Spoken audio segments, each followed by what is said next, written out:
코로나19 사태 이후 어린이와 청소년들이 온라인 공간에 머무는 시간이 늘어났습니다.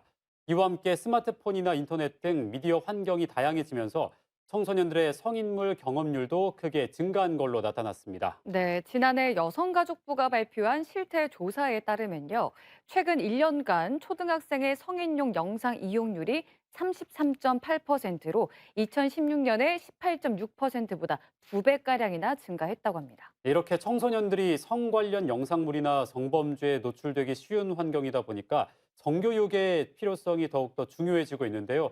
오늘 이 시간에는 광주 여성민우회 최희연 대표와 함께 청소년들의 성인식 문제점과 현재 이루어지고 있는 성교육의 한계점을 짚어보도록 하겠습니다. 대표님, 안녕하십니까? 안녕하십니까. 네, 먼저 이 대표님 광주 여성민우회가 어떤 곳인지부터 좀 알려주실까요? 네. 저희 광주 여성민우회는요, 성평등을 지향하는 또 그리고 그걸 이뤄내기 위해서 굉장히 다양한 활동을 하고 있고요. 그 과정에서 성폭력 예방 활동도 하고 있습니다. 그 활동의 연속선상에서 이제 보면 저희 활동을 보면 성인식을 이제 개선하기 위한 어떤 필요성들은 너무 강하게 인식이 좀 되어져 와서 이제 그때부터 저도 강사로 활동을 좀 하게 되었고요. 한 2006년부터 시작을 했던 것 같습니다. 이제 아동 청소년을 포함해서 다양한 대상들과 함께 교육 현장에서 만나고 있습니다. 네, 지금 뭐 성평등을 지향하고 또 성교육을 진행을 하고 계신데 특히나 아동 청소년들에게도 성교육을 진행하고 계시잖아요. 아동 청소년들에게 성교육을 할 때 이 나이에 따라서 조금 달라지는 부분들이 있다고 들었는데 어떻습니까? 그렇죠. 인간은 태어나면서부터 성적인 존재라고들 하는데요.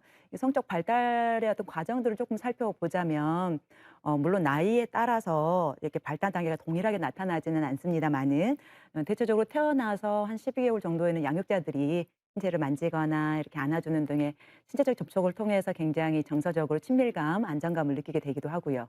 2세에서 이제 4세 정도 되게 되면 자신의 몸을 발견하고 또 만지고 탐색하는 과정들이 시작이 되는 것 같습니다. 네. 4세 이후부터 이제 6세 정도까지가 가장 왕성한 시기라고도 볼 수 있는데요. 이제 그럴 때에는 성에 대한 관심도 많아지기도 하면서 다른 사람 몸에 대한 호기심도 가지게 되고 규칙을 습득하고 또 역할놀이를 하게 되고 성 역할을 습득하게 되기도 하면서 이때가 어떻게 보면 가장 폭발적인 질문들이 많아지는 시기가 아닐까라는 생각이 들기도 합니다. 어찌 보면 성에 대한 호기심이 가장 많아진 시기일 수도 있을 것 같고요. 10세 때부터는 2차 성징이 이제 나타납니다. 네, 이런 과정들을 이렇게 쭉 살펴보다 보면 이제 자신의 몸과 그 몸에 대한 감각 또는 접촉 이런 걸 경험하고 성 역할을 습득하는 등의 어떤 과정을 거치면서 성에 대한 관심이 이제 유아기 때부터 시작된다고 볼 수 있는데요. 이제 그때 시기가 어쩌면 성교육을 하기에 가장 적절한 시기가 아닌가라는 생각이 들고요. 또 유네스코에서 국제 성교육 가이드가 있는데요. 거기에서도 지금 5세부터는 성적 발달이 충분히 이루어지고 나와 다른 성별에 대한 어떤 호기심이 생기기 시작하기 때문에 그 차이점에 대해서 명확하게 설명해 주고 그런 것이 필요하다라고 명시되어 있기도 합니다. 네, 그러니까 내용의 차이는 좀 있을 수 있겠지만 유아기 때부터 성교육을 시작하는 것이 좋겠군요. 네. 그럼 이 광주 여성민우회에서는 이 성교육을 어떻게 진행을 하고 계십니까? 네. 저희도 이제 성교육을 하고 있는데요. 이제 저희 단체에서는 이제 일상적으로 학교로 출강을 해서 성폭력 예방 교육을 포함한 성평등 교육을 진행을 하고 있습니다. 보통 형식은 이렇게 집단으로 진행되는 강당 교육 또는 방송 교육, 반별 교육으로 진행을 하고 있는데요.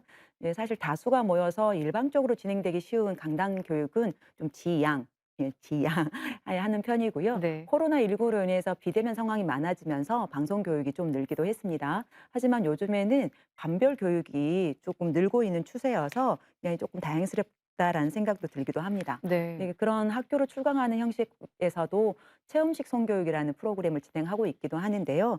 체험식이라고 그러니까 조금 더 관심을 가지시게 되는 것 같은데요. 네, 보통 성지식, 성적 의사소통 또는 피임, 월경주기 팔찌 만들기 뭐 이런 다양한 체험형 프로그램을 가지고 부스를 만들어요. 그래서 부스를 좀 순회해 가면서 청소년들 순회해 가면서 프로그램을 통해서 진행하는 그런 체험식 프로그램도 있고요. 저희가 올해 또 추진하고 있는 것 중에는 몸이나 또는 경계 또는 다양성, 미디어 리터러시 등의 주제들과 함께 해 가지고 초등 자녀들과 양육자들과 함께하는 이름을 헤어 캠프라는 제목의 성평등 프로그램을 또 진행을 하고 있기도 하고요. 점차 그 대상을 조금 확대할 계획도 가지고 있고 고민도 하고 있습니다. 그리고 또 저희 단체에서 조금 독특하다라고 할 수 있을 것 같은데요. 저희 민회 안에 이제 극단이 있어요. 연극을 하는 그 극단에서 청소년들을 대상으로 해서 데이트 폭력이랄지 디지털 성폭력이랄지 또 청소년의 성과 사랑 또 외모 뭐 이런 다양한 주제로 연극 작품을 공연을 하고 있습니다. 최근 몇 년 사이에 그 교육청과 함께하는 학교로 찾아가는 뭐 뮤지컬을 하고 나서 그 주제로 같이 토크 콘서트를 진행해보는 프로그램도 진행했는데요. 꾸준히 의뢰해 주신 학교도 있으시고요. 그렇습니다. 뭐 성폭력 예방 관련한 캠페인은 뭐 지속적으로 하고 있기도 합니다. 네, 대표님께서 이렇게 청소년들을 대상으로 성교육을 진행하다 보면 이 청소년들의 반응 때문에 좀 당황하는 경우도 좀 있을 것 같거든요. 어떤 부분에 가장 좀 호기심을 드러내던가요? 네. 당황할 때 있죠. 그러나 애써 태어난 척 하면서 진행을 하기도 하는데요. 제 경험상으로 보면은 이제 보통 성폭력 예방 교육이 좀 주제가 많을 때가 있는데요. 가끔 이제 또래 간 어떤 성폭력에 대한 이야기를 하다 보면 이제 그 교실에 있었던 친구들이 그런 행위를 하는 친구들이 몇몇이 있잖아요. 이제 그러면 그 친구를 호명을 하게 되는 거예요. 공개적으로. 이제 호명을 하고 누구 이름을 대놓고 부를 때가 있어요. 그러면 이제 호명당한 친구는 당황하면서 아니라고 막 하고 그러면서 막 소란이 일어나기도 하는 적도 있어서 이제 어떻게 해결해야 될지 좀 당황한 적도 있기도 합니다. 근데 이럴 때 장난스럽게 이야기한 친구들도 있기는 해요. 네, 그렇지만 이제 그 해당하는 친구를 좀 단죄하고 죄를 묻고 하기보다는 어떤 문제가 있는지 좀 진지하게 같이 이야기를 하고 공식적으로 그건 문제야. 라고 우리가 함께 약속을 해보자라는 식으로 이야기를 좀 하고 있기도 하고 다시는 이제 그런 일이 없어야 되면 공공연하게 우리가 함께 다짐하자 이렇게 이야기를 하면서 마무리하고 있기도 합니다. 또 때로는 이제 선생님들이 이제 외부 강사가 오셨을 때에는 조금 더 단호하고 또 강력하게 뭔가를 이야기해 주시기를 좀 바라서 어쩔 땐 좀 혼내야 될 것처럼 굉장히 그런 분위기를 요구하시는 분들도 있어요. 근데 그렇게 혼내야 될 분위기에서 사실 교육 자체가 좀 진행되기 어려워서 조금 난감한 적도 있기도 합니다. 대체적으로 보면은 청소년 교육은 학교 의뢰가 조금 많은 편인데요. 수업 시간이 1시간 정도인데요. 여기서 말하는 1시간 60분이 아니고요. 40분이나 45분 정도의 학교 교실 수업 시간을 말을 하는데요.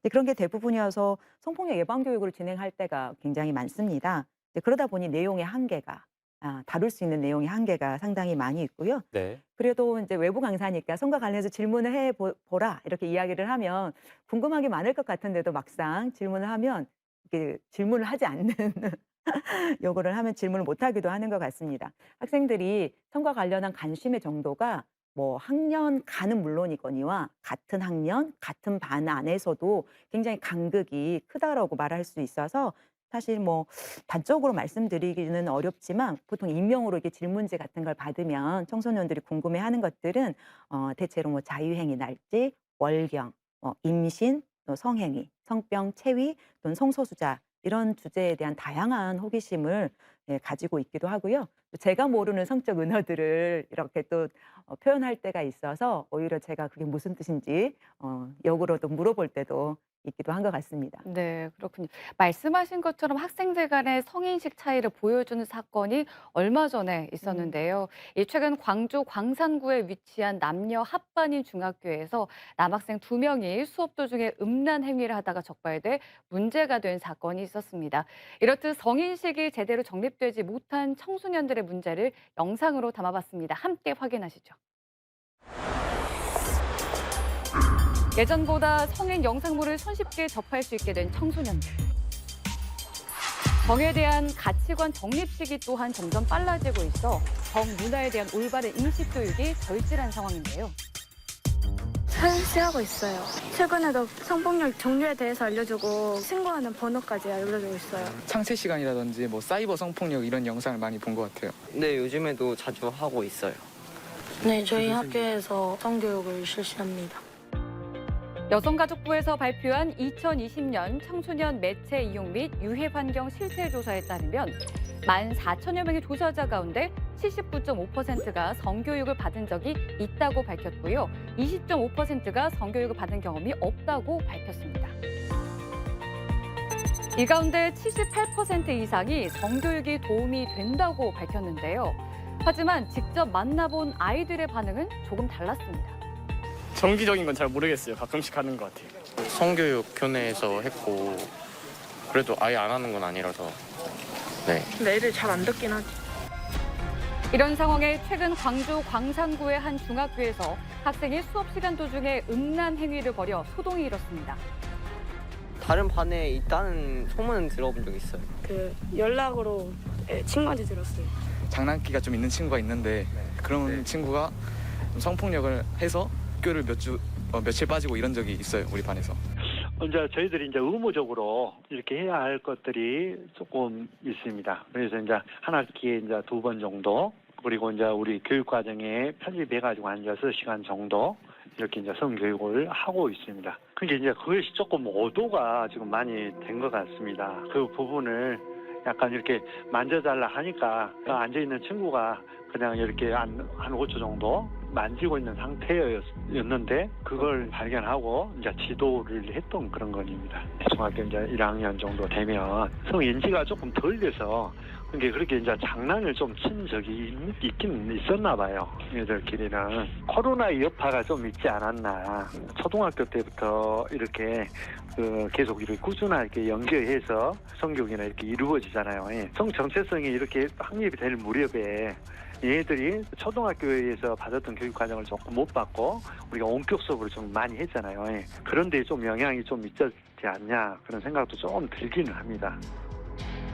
코로나19 이후 청소년 성교육을 원격 수업으로 진행하는 것 자체가 아쉬운 방법이었다는 게 학교 측의 입장. 그렇다면 교육청의 생각은 어떨까요?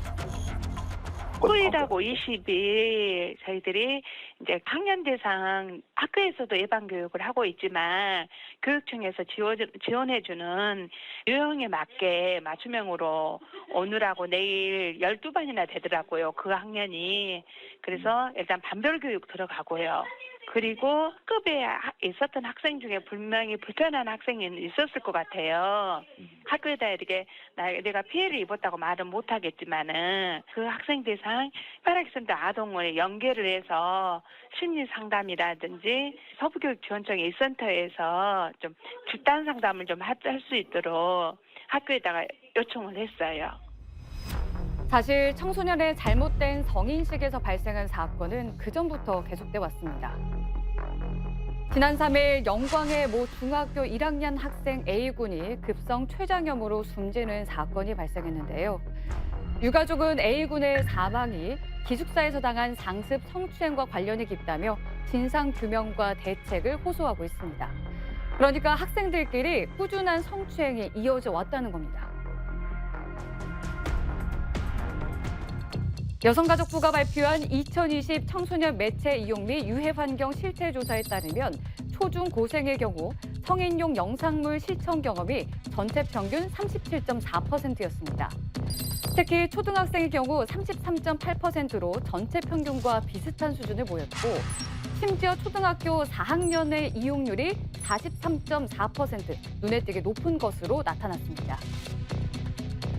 코로나19로 어려워진 대면 수업과 평이하게 이루어지는 주입식 교육으로 인해 성에 대한 올바른 인식을 갖지 못하는 아이들.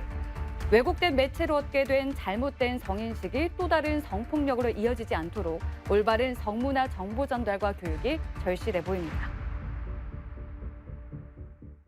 영상을 보고 이 청소년이 수업 도중에 음란 행위를 하는 게 좀 자주 발생하는 일인지가 참 궁금한데요. 대표님께서는 이번 사건과 그리고 취재 영상을 보면서 어떻게 생각을 하셨나요? 네. 이 사건을 보니까 예전에 있었던 사건이 조금 떠오르는 것 같아요. 네. 2017년에 있었던 사건으로 알고 있는데 대전의 이제 한 중학교에서 이제 여성 교사가 수업을 하는 과정에 10여 명의 남학생들이 이와 유사한 자위행위 등의 행동을 하여서 학교에서 사건화된 적이 있었어요. 이제 그 사건을 보고 또 이제 저도 청소년 프로그램을 이제 하다 보니까 하면서 청소년들에게 관련 이런 일들이 있느냐라고 물어보면 있다고 이야기를 하는 거 보니 종종 있기도 한 것 같습니다. 근데 이제 문제는 그 대전의 사건에서 이 행위를 예를 들어 뭐 집단적, 고의적으로 한 행동이 아니라 장난 삼아서 한 행동이라고 또 시교육청에서는 결론을 내린 바가 있어요. 근데 이 점에서 우리가 조금 저는 이제 교육자로서 조금 이제 아쉬운 점이 있는 것 같습니다. 이 성에 대한 좀 제대로 된 이해가 되고 있는 건 아닌 것 같다라는 생각이 일단 들고요.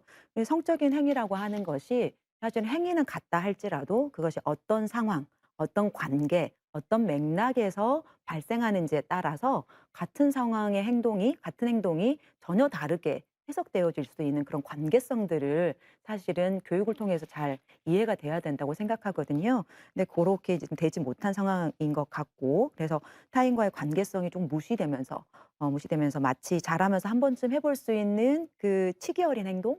요렇게 좀 해석하고 용인하는 교사들이 있다고 하는데요. 이제 그런 태도가 저는 조금 문제적이다라고 말씀드릴 수 있을 것 같습니다. 그래서 교육자로서 보면 성에 대한 좀 체계적이고 본질적인 교육이 이루어져야 되는데 그러지 못한 결과이지 않을까 싶어서 안타깝고, 근데 그래서 또 반드시 실질적인 교육이 이루어지도록 목소리를 더 내야겠다.